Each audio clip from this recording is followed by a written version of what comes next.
Эскадроны смерти, контрабанда, абыход санкцыяў, першая прыватная ахоўная кампанія ў Беларусі, здабыча золата ў Зімбабве. Усім гэтым займаўся і займаецца генерал Віктор Шэйман, адзін з найбольш давераных супрацоўнікаў Александра Лукашэнкі. Чаму яны сустрэліся за некалькі дзён да імітацыі выбараў? Чаму Лукашенко даволі рэзка скрытыкаваў рашэнні Дональда Трампа? Чаму выбары 26 студзеня ўжо сталі паразай рэжыму? Давайте абмеркуем гэтыя тэмы ў праграме «Прасветку». С вами Сергей Переса. Вітаю вас!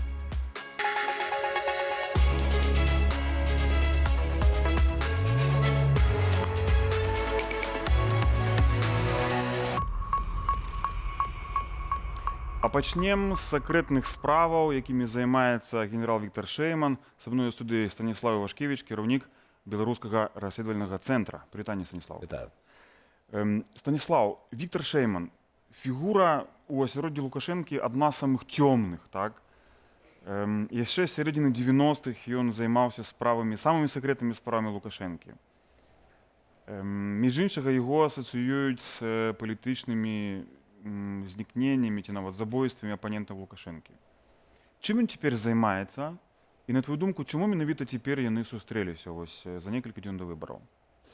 Ну, на сённяшні дзень Віктор Шэйман мае афіцыйную дзяржаўную пасаду. У 21 годзе, калі ён звальняўся, пра гэта яшчэ было невядома, але потым, калі ён пачаў з'яўляцца праз літаральна год пасля гэтага, зараз ён называюць спецыяльны пасланнік прэзідэнта.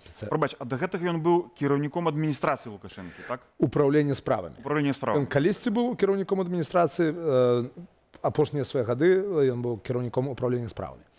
І ў 21 годзе ён сышоў з публічнай палітыкі і тут жа нашмат вельмі ярка, літаральна тут жа з'явіўся на радарах журналістаў-расследавальнікаў. У 21 годзе першым паведаміла аб'яднанне Белпол пра тое, што была заснаваная такая кампанія Vector Capital Group. І прыблізна назвай гэтай кампаніі называецца вялізная разгалінаваная структура розных фірмаў і ў Беларусі, і афшорных фірмаў, якія Віктор Шэйман стварыў разам са сваімі двумя першымі намеснікамі з управсправамі. Яны таксама сышлі ў гэты камерцыйны кангламерат Vector Capital Group, і ім адразу ж пачала беларуская дзяржава, Александр Лукашенко, даваць велізарныя кавалкі альбо грашовых плыняў, альбо маёмасці, і менавіта на іх зарэгістраваны, як ужо цяпер вядома, участак у Абхазіі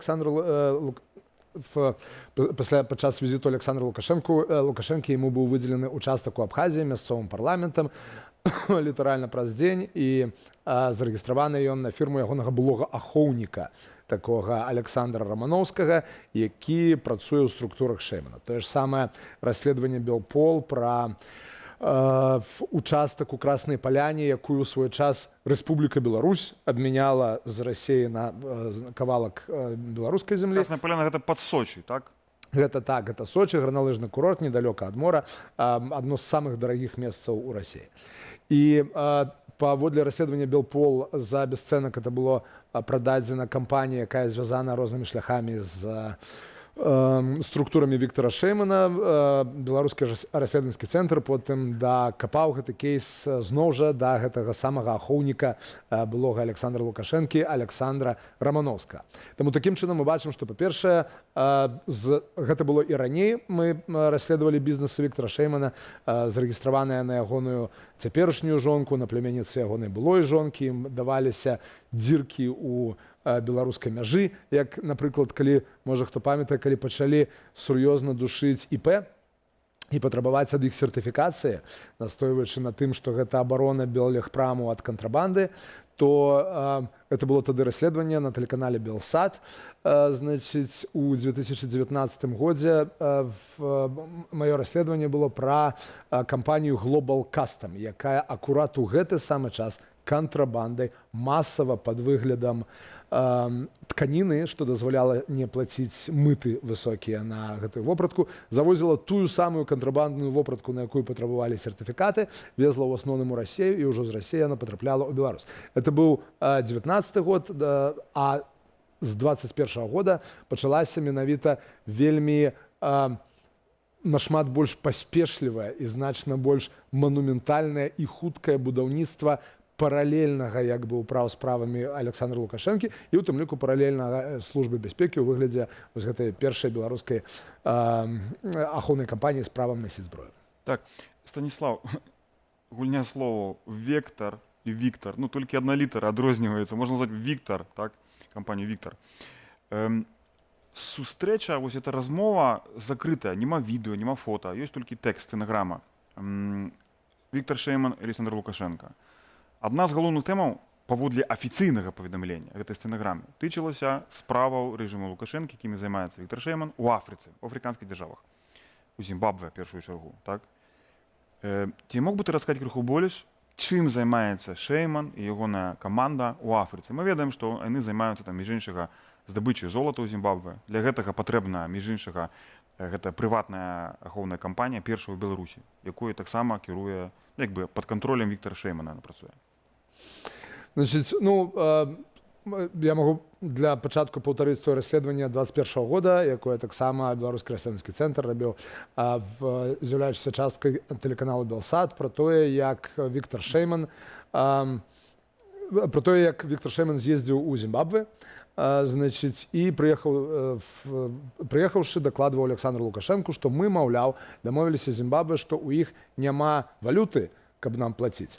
Але, значит, ёсць варыянты, каб аплочваць нашыя трактары, нашыя машыны правам на здабычу карысных выкапняў у гэтым самым Зімбабве, што Беларусь можа гэта атрымаць узамен. Прычым тут варта памятаць, што на дзесяткі мільёнаў долараў пастаўляецца этой тэхнікі ў Зімбабве, у якой вялікія праблемы з валютай і з аплатамі.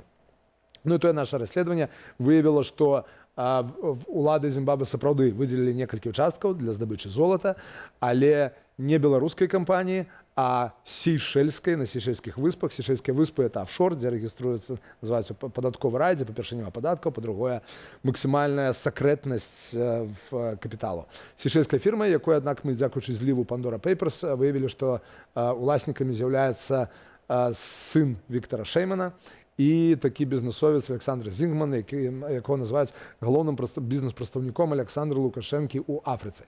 Але анансую зараз расследаванне новае беларускага расследавальніцкага цэнтру, якое выйдзе праз некалькі месяцаў і якое расследуе агулам в масе сваёй пастаўкі ў Афрыку і эту вялікую экспансію Беларусі ў Афрыку, якую мы доўгі час раней шукалі, што, за што там, ну, в чым яны знаходзяць в рознай краіне розныя нейкія агульныя кропкі. А што, сапраўды гэта масавае, так? Яны павялічваюць сваю, як ты кажаш, экспансію ў Афрыку? Даволі істотна. Гучыць крыху камічна. Экспансія рэжыму Лукашэнка ў Афрыку. Ну, ў Афрыцы экспансія гэта што? Кітай, напрыклад, так? Там, ці Францыя, можа быць. Але рэжым Лукашэнкі вядзе экспансію ў Афрыку?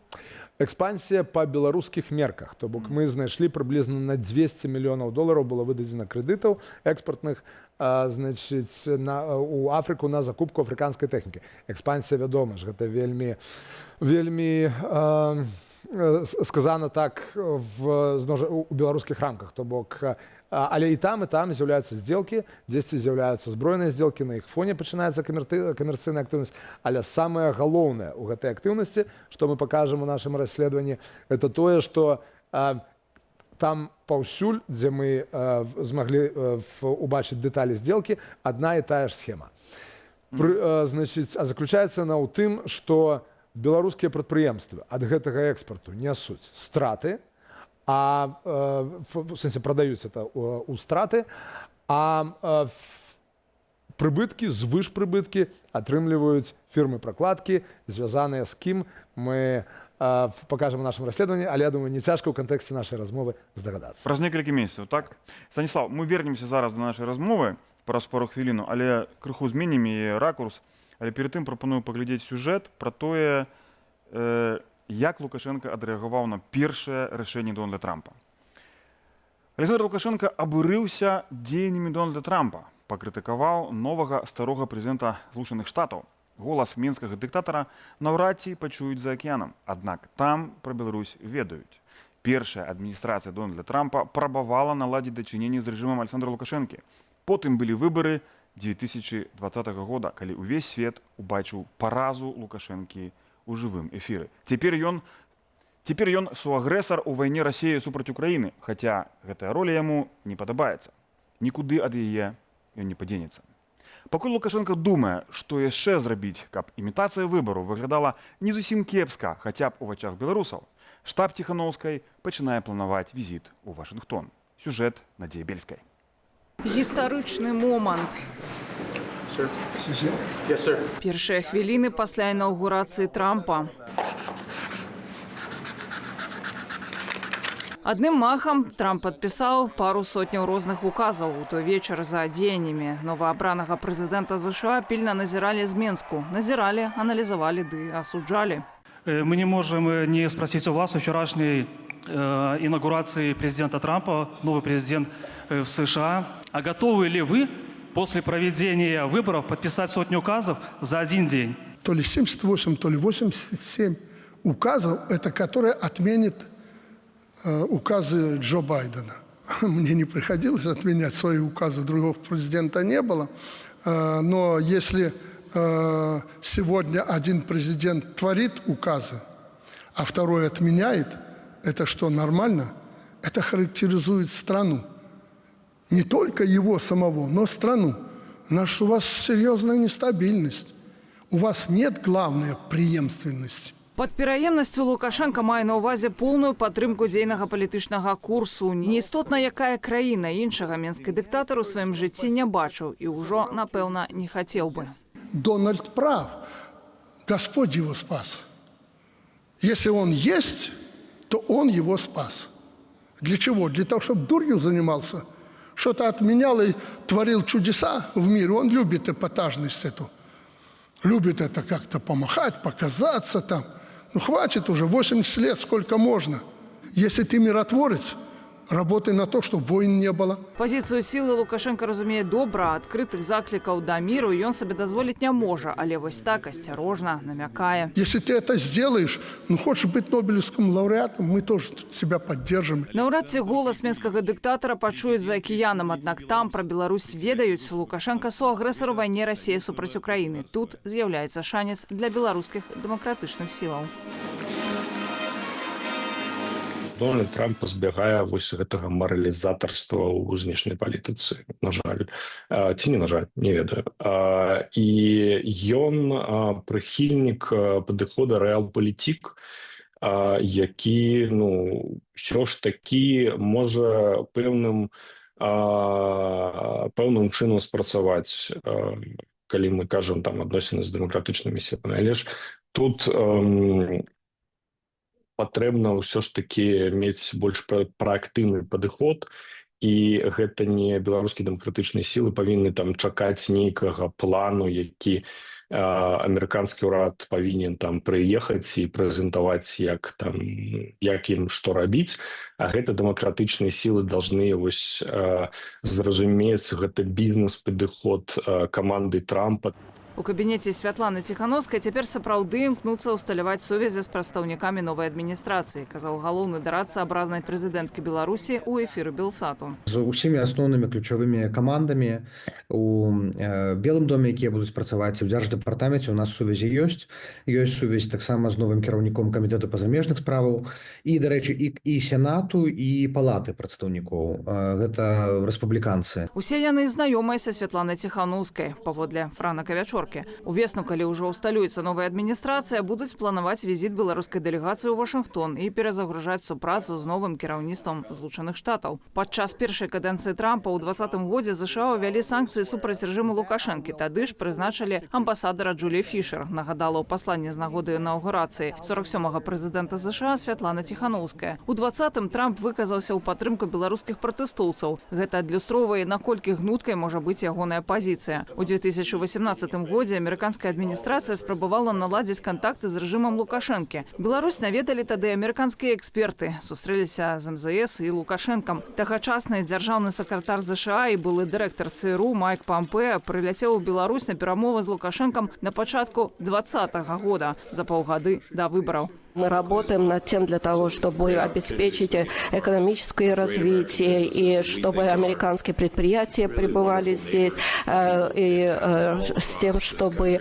люди вносили соответствующий вклад в развитие своего сообщества, создание рабочих мест, и мы готовы поддержать вас в этом направлении. У руках Лукашэнкі мог быць яшчэ адзін істотны козыр. Зять Дональда Трампа Джаред Кушнер, муж любай дачкі Іванкі, нашчадак габрэяў з беларускага Наваградка, якіх у другую сусветную ратаваў славуты атрад Бельскага. Сярод іх была і бабуля Джареда. Пра гэтыя падзеі Галівуд нават зняў фільм «Супраціў» з Даніэлам Крэйгам у галоўнай ролі. Ужо толькі на гэтым Лукашенко мог бы выбудаваць цэлую галіну турызму, а разам з ім і падмурак пад стасункі з новай адміністрацыяй. Але ні да гісторыі, ні да сучаснасці менскі дыктатар ніякай павагі, як вядома, не мае.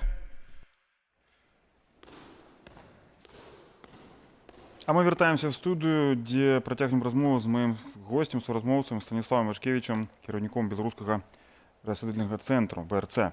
Станіслав, Злучаныя Штаты пробують повпливати на ситуацію в різних державах, в тому ліку в Білорусі,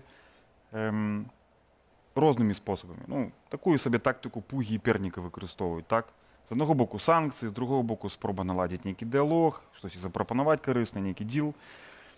Тепер у Вашингтоні змінився президент, так?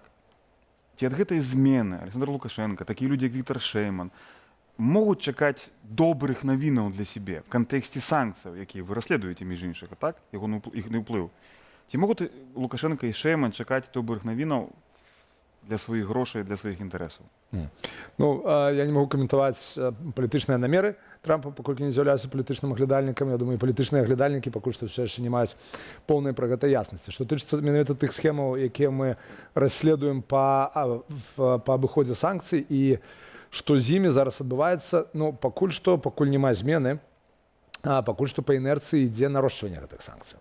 І здавалася б, асабліва ад іх эфекту няма, таму што Беларусь зараз мае рэкордны аб'ём ВУП у пераліку на долары, больш за 80 мільёнаў долараў. Але пры гэтым мы ўжо зараз заўважаем паступовае пагаршэнне некаторых паказнікаў, у прыватнасці гандлёвае сальда, якое да вайны было больш за 4 мільярды долараў. Пасля пачатку вайны ў 22 годзе, нават калі упаў ВУП Беларусі ў сувязі з пачаткам санкцыяў, тым не менш сальда было ўсё роўна амаль што на ўзроўні 21 года па той прычыне, што дзякуючы санкцыям супраць калія вельмі рэзка падскочылі кошты на калій. І сальда заставалася таксама ў мяжы пад 4 мільярды долараў. Але ўжо ў 23 годзе яно было паўмільярда долараў, а зараз па выніках 11 месяцаў яно мінус паўмільярда долараў.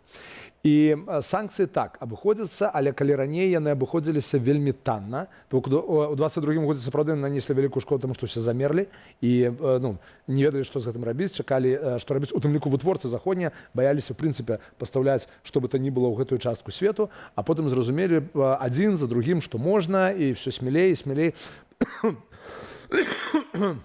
Прабачце, пачаўся абыход санкцый. І вось калі ў 23 годзе гэта былі вельмі танныя схемы, якія заключаліся ў тым, што яны завозілі з еўразвяза то, што нельга завозіць у Беларусь. З еўразвязаўскія мытнікі кажуць, куды? Нельга туды везці. Кажуць, не, мы не ў Беларусі, то мы праз Беларусь. Вось, менавіта пра гэта хацеў запытаць. БРЦ, якім ты кіруеш, так? Вы займаецеся некалькі год, шмат год аналізам тых нелегальных, паўлегальных схемаў абыхода санкцыяў. Вось за гэтыя все гады, якую карціну ты бачыш? Якая вымалёваецца карціна, так? Як рэжым прабуе гэтыя санкцыі абысці, ашукаць, дзе атрымліваецца, дзе не атрымліваецца? Ну вось, доўгі час атрымлівалася такім вельмі банальным чынам, што калі трэба завесці то, што нельга завесці, яны паказваюць, што пры выездзе польскім, умоўна кажучы, памежнікам, кажуць, мы везем не ў Беларусь, мы везем праз Беларусь у Казахстан альбо Кыргызстан. Гэткім жа чынам, калі яны завозяць з Беларусі забаронены тавар, драўніну, напрыклад, польскія памежнікі кажуць, чакайце, нельга з Беларусі везці, кажуць, а мы не з Беларусі везем, а з Казахстану ці Кыргызстану. Гэтыя дакументы танна купляліся і гэта пракатвала, як бы, праходзіла? Масава. Яно дагэтуль дзесьці функцыянуе, але з 24 году ўжо ўсё менш і менш. Тут трэба прызнаць, таму што значыць, цена этой машины вельмі павольна раскручвалася, таму што індывідуальныя амерыканскія еўрапейскія санкцыі не задумваліся як нешта, што павінна было пашкодзіць эканоміцы. Это было нешта, чым хутчэй палітыкі маглі патрэсці, значыць, каб просто показать свою незадоволенность. Тому это была непрыстасаваная машина. Зараз у тым ліку, дзякуючы расследаванням шматлікім журналісцкім, не толькі нашым, наших міжнародных партнёраў, яны гэтыя схемы адна за другой прыкрываюцца, і перарваны транзіт становіцца ўжо ўсё больш складаным. І мы бачым, што вельмі шматлікія схемы, якія раней просто вот так вот банальна хадзілі за кошт того, што купіў Казахстан і Кыргызстан паперкі, а тыя, дарэчы, Казахстан і Кыргызстан не камунікавалі з літоўскімі, польскімі мытнікамі, яны не маглі это праверыць. Зараз сапраўды прыходзіцца весці в аб'езд, в Турэччыну фізічна, там праз Іран нават абыходзіць, праз Сярэднюю Азію, праз Расію завозіць. Ну што Беларусь тады становіцца, калі нельга, перарваным транзітам, Беларусь тады невыгадна наўпрост завозіць у размеркавальныя цэнтры ў Маскве, і адтуль поступае Беларусь. Такім чынам, з Польшчы ўжо, каб патрапіць у Беларусь, яна мусіць паўсвета аб'ехаць. Ну і гэты ціск і напрацоўкі гэтага ціску, яны працягваюцца значна больш у Злучаных Штатаў, в меншай ступені ў еўразвязе, і адказваючы на пытанне, як гэта можа паўплываць. Пакуль мы бачым гэта паводле там некаторых паказнікаў, якія, значыць, з'яўляюцца маячкамі. Але мы разумеем, што самая галоўная прычына эканамічнага адсуда цяперашняга беларускага — гэта велізарная вайсковая замова Расіі, гэта раз, і другое — гэта велізарны фіскальны і манетарны стымул, якія расійскія ўлады закідваюць у эканоміку, каб насельніцтва не адчувала на сабе эканамічных наступстваў. І пры адсутнасці працоўнай сілы велізарная колькасць незапатрабаваных інакш беларускіх тавараў зараз туды імкнецца. Як толькі змяншаецца вось гэты стымул і ваенныя расходы, то эфект гэтых санкцый, умоўна кажучы, вось такога, іх прапорцыя шматкроць вырасце, і верагодна, што стане істотным чыннікам для ціску з боку Вашынгтона. Таму зараз, магчыма, Александр Лукашенко, прадбачачы гэта, і пакуль ён яшчэ можа гаварыць з пазіцыі сілы, магчыма, і будзе старацца нейкім чынам знайсці спосаб кампрамісу з Захадам. Так, а я чаму запытаў раней вось пра ці могуць чакаць Шэйман з Лукашэнкам добрых навін з Вашынгтона, таму што Трамп ужо заявіў пра санкцыі, он жа Пуціну пагражае. Калі не будзе заканчэння вайны ці размоваў пра заканчэнне вайны, будуць санкцыі. Я думаю, што па аналогіі гэты рэха вось гэтага могуць пачуць у Менску і задумацца над гэтым. І тады мы пабачым, які будзе эфект. Але яшчэ трэба трошкі пачакаць, пакуль адміністрацыя усталюецца ў Белым доме і заўважыць праблему Беларусі. Станіслав, дзякуй табе за твой каментар, за расследаванне БРЦ. Вы робіце вельмі вялікую працу. І дзякую за то, што знайшоў час прыйсці ў студыю. Дзякую за запрашэнне. А мы переходим до наступной темы. Выборы фальшивые, Лукашенко незаконные. Европейский парламент принял резолюцию по Беларуси. Подобный документ ухвалил и Сенат Польши. Холодный душ чакаў Лукашенку из Вашингтону. До того ж повеяло прохолодой из далекого усходу. Лукашенко не полетел ані ў Китай, ані ў Паўночную Корею. Хотя он хвалился, что его туды запросили. Ці скончылася жалезнае братэрства Пекіну і Менску. Падрабязней у сюжете Виталя Бабина. Никакого издевательства, никаких политзаключенных у нас нет. Не собираюсь я там, как президент, давить на кого-то. Это предвыборная кампания. Як Лукашенко не старается довести, что выборы у Беларуси пройдут празрыста и справедливо, показываючи свету палітвязняў и выпускаючи на волю особных людей, веры диктатору на Захаде няма. Этак перед сыходом со своей посады державный секретарь США Энтони Блинкен заявил, что Злучаныя Штаты не збираются признавать вынікі голосования 26 студзеня. Высокі американскі чыноўнік падкрэсліў, што гэта немагчыма ва ўмовах рэпрэсіяў, цэнзуры і адсутнасці альтэрнатыўных кандыдатаў. Александр Григорьевич Лукашенко. Гэта дзейнасць Коордынацыйнай рады, гэта дзейнасць аб'яднанага пераходнага кабінета. Калі хтосьці кажа, што вы там робіце, вы без сэнсу. Мы добіваемся таго, каб Лукашенко не атрымаў зноў суб'ектнасці, каб абнуліць гэтую суб'ектнасць. І Злучаныя Штаты далёка не адзіныя, хто ўжо выказаў сваю пазіцыю наконт гэтак званых выбараў у Беларусі. Яшчэ перад галасаваннем у польскім сенаце яго старшыня Малгажата Кідава-Блоньска заявіла, што Варшава не прызнае перапрызначэння Лукашэнкі на пасаду кіраўніка Беларусі. Апошні нават спрабаваў легітымізаваць голосование 26 студзеня, запросивши у апошнюю хвилину назиральников от АБСЕ. Все говорят, да не надо, они ясно, что скажут. Не знаю, я думаю, что есть и другая точка зрения. Приедут, пусть едут эти все западники. Не приедут, значит не приедут, это их право. Аднак АБСЕ ў выніку адмовілася ад гэтага запрашэння з боку афіцыйнага Менску. Рэжым вельмі добра разумее, што гэтыя выбары не будуць прызнаны цывілізаваным светам, дэмакратычнымі краінамі. І праз гэтае вельмі абмежаванае і вельмі познае запрашэнне яны спрабуюць зрабіць карцінку такую, што мы запрашалі назіральнікаў, мы гатовыя быць празрыстымі. А вось бачыце, гэтыя самыя назіральнікі не пагадзіліся назіраць. З заявай аб непрызнанні выбараў Лукашэнкі выступілі дэпутаты Еўрапарламенту, прагаласаваўшы ў сераду за адпаведную рэзалюцыю. У праекце дакументу рэжым у Менску называецца нелегітымным, незаконным і злачынным. МЗС Лукашэнкі ў гэты ж дзень заявіла пра, цытата, грубае ўмяшанне Еўразвязу ў суверэнныя справы Беларусі. Лукашенко і яго атачэнне яны ж колькі разоў казалі, мы праводзім гэтыя выбары выключна для сябе. Гэта наши выборы, і гэта нікога не датычыцца. Сваімі годзінамі яны падкрэсліваюць на адваротнае. Яны па-ранейшаму уважліва сочаць за тым, як рэагуюць на гэтыя выбары, і гэтыя рэакцыі, якія мы зараз назіраем, ім вельмі непрыемныя. Атрымаць прызнанне легітымнасці Лукашенко спрабаваў не толькі на захадзе, але і ад сваіх сяброў з Паднябеснай. Яшчэ напрыканцы снежня дыктатар анансаваў свой візіт у Кітай перад гэтак званымі прэзідэнцкімі выбарамі. Аднак у выніку нікуды не паехаў. Для яго важна было паказаць, што ён з'яўляецца самастойным геапалітычным акторам, які не зусім цалкам залежны ад Москвы. І Кітай, канешне, гэты візіт, гэта был, як кажуць, вішенка на торце. То, што гэта не атрымалася, гэта проста для яго скандальная паразка. Ён якраз разлічваў, што і, в прынцыпе, у Кітаі было на гэта дамоўленасць, што яму дадуць вось гэты сімвалічны капітал перад выбарамі. З адмовай прыняць Лукашэнку ў Пекіне можа стаяць Масква, мяркуе наш эксперт. Выпадкова ці не, але менавіта ў гэты самы час сястра паўночна-карэйскага дыктатара Кім Ё Чонг у рэзкай форме зняпраўдзіла слова Лукашэнкі пра нібыта жаданне Пхеньяну сустрэцца з ім. Тое, што вось Лукашенко зараз атрымлівае, тое, што Кітай не запрасіў, і што вось такая была рэзкая рэакцыя, нават абражаная рэакцыя з Паўночнай Карэі, гэта паказвае, што поспехі беларускай знешняй палітыкі яны вельмі абмежаваныя. Ну і цікавасць да рэжыму Лукашэнкі таксама адпаведная. Магчыма, менавіта таму сама вечны кіраўнік Беларусі гэтак і не паехаў у Пекін, адкуль мог бы скіравацца і ў суседнюю Паднябеснай Паўночную Карэю. Абклалі з усіх бакоў, як той казаў.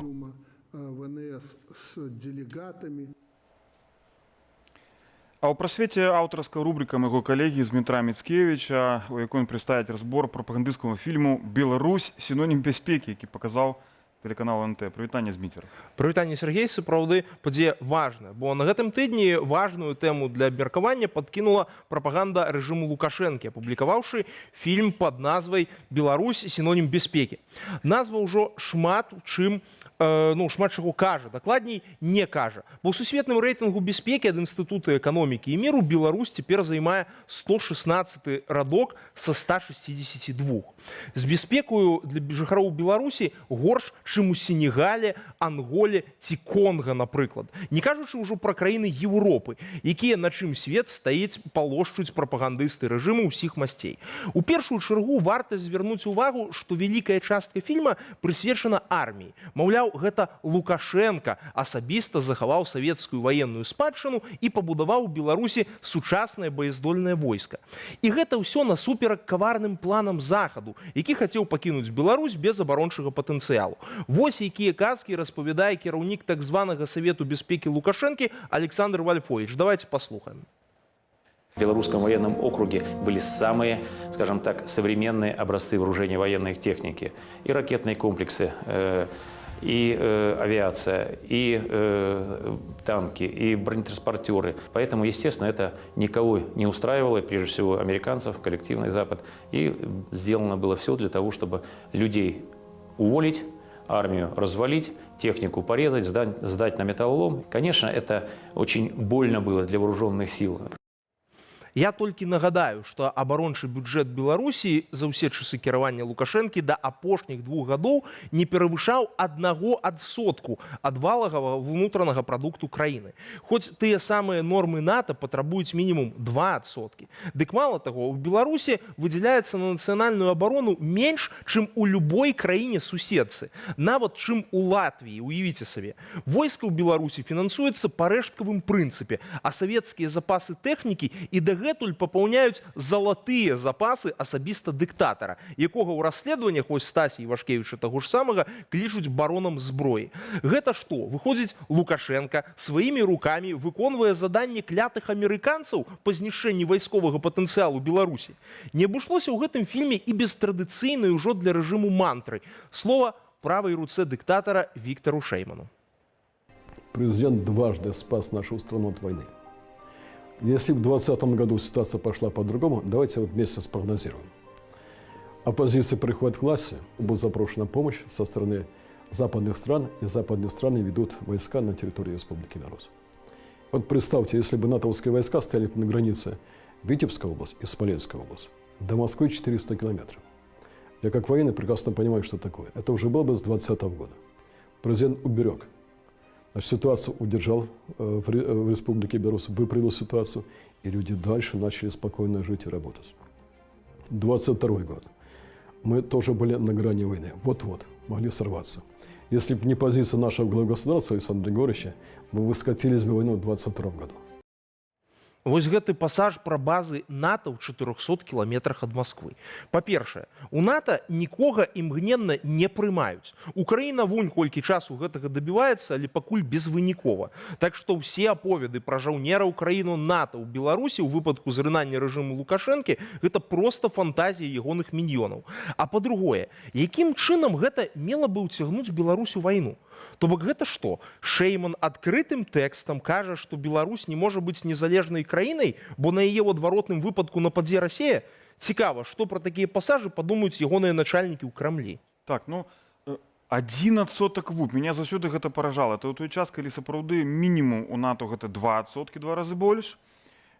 Дзяржавы НАТО багацейшыя, то есть яны выдаткуюць больш на абарону, а практычна ўсе нашыя суседзі дзяржавы НАТО, Латвія, Літва, Польшча выдаткоўваюць яшчэ больш, 3% і болей, не кажучы пра Украіну, якая мае мільённыя войскі, выдаткоўвае значна больш на абарону. Для мяне заўсёды была загадка, я маю свой адказ, так? Чаму Лукашенка так экономіць на войску? Я разумею, што для яго там міліцыя, спецслужбы на першае месца, але чаму ён аж так экономіць на войску? Вось твоя версія якая? Тут таму, што увогуле гэта вельмі цікавы эпізод. Таму што сапраўды у мяне такое адчуванне, што ён і не разглядаў беларускае войска, ну вось то, якое мелася, як нешта, што можа яму спатрэбіцца. Што ён сябе бачыў альбо гаспадаром в Крамлі. Ну, пэўны момант жа вось таксама, калі падпісваліся гэтыя ўсе дамовы пра саюзную дзяржаву, відавочна, што ён ужо в думках у Крамлі мэблю перастаўляў, але ў ФСБ та іншыя планы былі. І відавочна, што ён нават не думаў аб тым, што гэтае войска калісьці дзесьці прыйдзецца прымяняць. Ну, добра, Зміцер, пагаджуся з табой, але окей, 22 год, пачалася вайна, ідзе поўнамаштабная вайна некалькі год. Чаму падчас вайны не павялічыць бюджэт абаронны Беларусі? Прапаганда ж увесь час кажа, што правакацыі там з боку Украіны, добраахвотнікі, там бандераўцы, з боку НАТО нейкія там яшчэ экстрэмісты. Уже не кажучы пра тое, што Лукашенко на мапе паказваў там, адкуль рыхтавалася нападзенне. Так. Чаму не павысіць хоць крыху абарончы бюджэт? У чым праблема? Ну, зноў жа, яны яго павышаюць. То бок бачна, што бюджэт гэтай абарончы павышаецца. Пакрысе яны ўсё ж такі нейкую тэхніку дакупаюць. Толькі куды ўжо? Ну, зноў жа, карацей, калі Лукашенко сам цяпер гэтае войска не кантралюе. Калі па факце ён разумее, што ён можа ім, конечно, нейкія загады аддаць. Толькі калі аддаць нейкія загады, якія не супадаюць з палітыкай Крымля, то можна і гарбаты папіць. І мне здаецца, што тут ужо проста тут можна фінансаваць, не фінансаваць, а толку. Мне такое ўражанне, што Лукашенко аддаў абарону Беларусі на откуп. То есть это такі сателлит России, і Расія мае абараняць там сваімі іскандерамі і арешнікамі. Дмітрий, я ведаю, што гэта яшчэ не весь аналіз гэтага прапагандысцкага фільма. Што ты яшчэ падрыхтаваў? Да, вот тут яшчэ адна рэч, бо не менш, а нават больш увагі ў гэтым фільме надаецца бяспецы не знешняй, а ўнутранай. Так апісваюць абарону рэжыму Лукашэнкі і ягоныя памагатыя. Сярод аповедаў аб гераічным змаганні так званых вартаўнікоў закону са злачыннасцю ў 90-е можна знайсці цікавыя, я б нават сказаў, забаўныя моманты. Такія, як выказванне гэтак званага міністра па надзвычайных ситуациях Лукашенко Владимира Синяускага. Вот едет 40 человек в автобусе, с собой везут крупную сумму денег. Каждый. Останавливает преступники в достаточно условно скрытом месте. Заходят вооруженные в масках и начинают с людей снимать не только деньги, но и золотые украшения, ценные вещи и так далее. А на обратном пути товар забирали, ценный. Вы думаете, што гэта ён такім чынам апісвае тое, што ўжо больш за 4 гады адбываецца ў Беларусі пасля жніўня 2020 году? Але не, гэта байкі пра 90-е гады. Што праўда, цяпер сітуацыя дакладна тая самая. Узброеныя бандыты ў масках нападаюць на людзей, забіраюць у іх каштоўныя рэчы. І калі раней маглі адпусціць, дык цяпер з вялікай верагоднасцю ахвяраў гэтага ў прамым сэнсе слова беспредела яшчэ і адправяць за краты. А самае галоўнае прагучала напрыканцы фільму. У пэўны момант, канешне ж, пачаліся байкі пра 2020 год і перамогу рэжыму над народам Беларусі. Любімую не аддалі.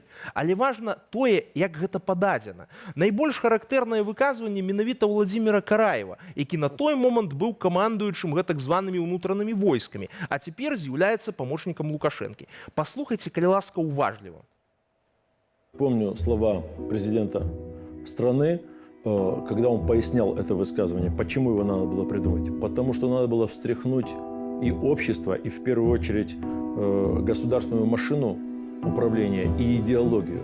Мы слишком много позволяли у себя. Вот после того, как враг свое истинное лицо показал, после того, как некоторые распустившиеся от безнаказанности границу перешли, мы их быстро прижали. Вораг показаў свой сапраўдны твар, кажа Караеў. І ладно, проста такога нагаварыў, але лукашысцкая прапаганда гэта адмыслова пакінула і зрабіла на гэтым акцэнт. То бок гэтыя персанажы ў пагонах адкрыта прызнаюцца, што вораг для іх гэта беларускі народ. Мы з вамі. Адпаведна, называць все гэтыя ўзброеныя бандфармаванні ў пагонах акупантамі абсалютна лагічна. Забаўна глядзіцца на гэтым фоне галоўны пасыл дадзенага прапагандысцкага фільму. За 30 гадоў ля ўлады Лукашенко здолеў стварыць эфектыўную сістэму нацыянальнай і грамадскай бяспекі. Ды такую эфектыўную, што ў краінах Афрыкі людзі пачуваюцца больш бяспечна, чым у самым цэнтры Еўропы. Вось ужо дзе сапраўды дасягнення. Так, Дмитрий, дякую за твою авторскую рубрику. Такое вражение, что это не белорусский народ показал свой сапраўдны твар, а режим Лукашенко показывает свой сапраўдны твар. Дякую тебе. Мы переходим до нашей апошняй темы на сегодня. Третий год запар Светлана Тихановская бярэ удзел у сусветным эканамічным форуме ў швейцарскім горадзе Давос. Лукашенку у Давос не клікалі ані разу. Самую уплывовую канферэнцыю ў свеце з удзелам міжнародных лідараў наведаў і прэзідэнт Украіны Владимир Зеленскі. Цікава, што Дональда Трампа ў Давосе не было, бо ў часе форума прэзідэнт США заступаў на сваю пасаду. Якія пытанні ў Давосе агучылі Тихановская і Зеленскі? Падрабязней Настя Іліна. Генеральный секретарь НАТО Марк Рутте у кулуарах представляет Светлану Тихановскую, и она президент Беларуси. Светлана Тихановская приняла удел у дискуссии «Мир про силу» разом с президентом Финляндии Александром Стубом, премьер-министром Швеции Ульфом Кристарсоном и командующим объединенными силами НАТО в Европе генералом Кристофером Кавалі. Вы шмат кажаце пра зброю, але зброя губляе сэнс без смелых людзей. Таму давайце ў першую чаргу думаць пра інвестыцыі ў людзей. Светлана Тихановская прапанавала 5 практычных крокаў па эканамічным выратаванні Беларусі. Па-першае, забяспечыць атмасферу, якая дазволіць прадпрыемствам, прадпрымальнікам і экспертам вярнуцца ў Беларусь і прывесці з сабой фінансавы капітал і досвед, зрабіць Беларусь канкурэнтназдольным і прывабным рынкам, адкрытым для інвестараў з усяго свету, вярнуць краіне статус IT-краіны, вядомай выбітнымі стартапамі, ініцыятывамі, пачаць працэс еўраінтэграцыі і вярнуць свой статус у Радзе Еўропы, а таксама інвеставаць у новыя тэхналогіі. Вось хто дакладна гатовы інвеставаць у новыя тэхналогіі, гэта Дональд Трамп, які ўжо заявіў пра тое, што скіруе $500 мільярдаў для развіцця штучнага інтэлекту.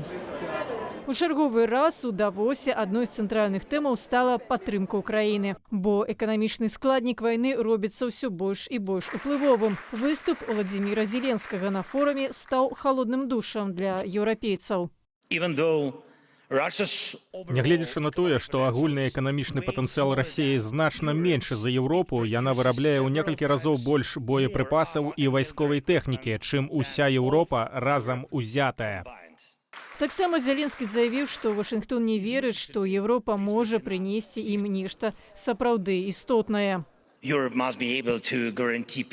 Еўропа павінна быць у стане гарантаваць мір і бяспеку для ўсіх, для сябе і для іншых, для тых у свеце, хто важны для Еўропы. І ў гэтым праблема. ЗША, галоўна, Трамп мусіць усвядоміць сваю важнасць для Еўропы. Амерыка пасля Першай сусветнай вайны выйшла з актыўнай палітыкі ў Еўропе, і такі ізаляцыянізм спрычыніўся да дэстабілізацыі міжнароднага парадку, і ў выніку займелі на кантыненце Другую сусветную. Куды без ЗША штурхне Пуцін Європу? Питання риторичне. Виступ Зеленського, він не посилив українську позицію. І мені це насправді прикро, тому що наближається третя річниця початку широкомасштабного вторгнення, і я поки не бачу, в який спосіб Росія буде зупинена. Дональд Трамп ужо заклікаў Расію неадкладна завяршыць вайну супраць Украіны. У адваротным выпадку ён пагражае увесці новыя санкцыі пошліны на ўвесь расійскі экспарт у ЗША і краіны-саюзніцы. А таксама даручыў свайму спецыяльнаму прадстаўніку па пытаннях Украіны і Расіі генералу ў адстаўцы Кіту Келагу дабіцца завяршэння вайны Расіі супраць Украіны на працягу 100 дзён. Але ні з санкцыямі, ні з 100 днямі Пуціна асабліва не напужаць. Рэальна, чаго б спужаўся Пуцін, дык гэта 200 тысяч еўрапейскіх міратворцаў ва ўкраіне, пра якіх прасіў у Давосе Зеленскі. І амерыканскай прысутнасці ў Еўропе. Тым больш, апошняя была б і стрымліваючым фактарам для Кітаю, з якім не першы год ваюе Трамп. Такія ж міратворцы не зашкодзілі б і Беларусі, дзе бульбафюрэр акапаўся перад псеўдавыбарамі. Наступны знакавы візіт Ціханаўскай запланаваны праз некалькі тыдняў на канферэнцыю бяспекі, што праходзіць традыцыйна ў Мюнхене. Ціханаўскую партнёры запрасілі ў тым жа статусе, не гледзячы на чарговае самапрызначэнне дыктатара. Александр Лукашенко яшчэ раз даказвае сваю нелегітымнасць, а Захад працягвае прымаць Святлану Ціханаўскую як прадстаўніцу Рэспублікі Беларусь. Пасля сусветнага форуму ў Давос у сярэдзіне лютага мы пакажам, як яе прымуць на Мюнхенскай канферэнцыі па бяспецы, самай уплывовай у свеце. З вами быў Сергей Пеляса. Глядзіце пра свет на YouTube-канале Белсат Ньюс і на сайце Белсата. Бывайце і трымайцеся. Да сустрэчы роўна праз тыдзень.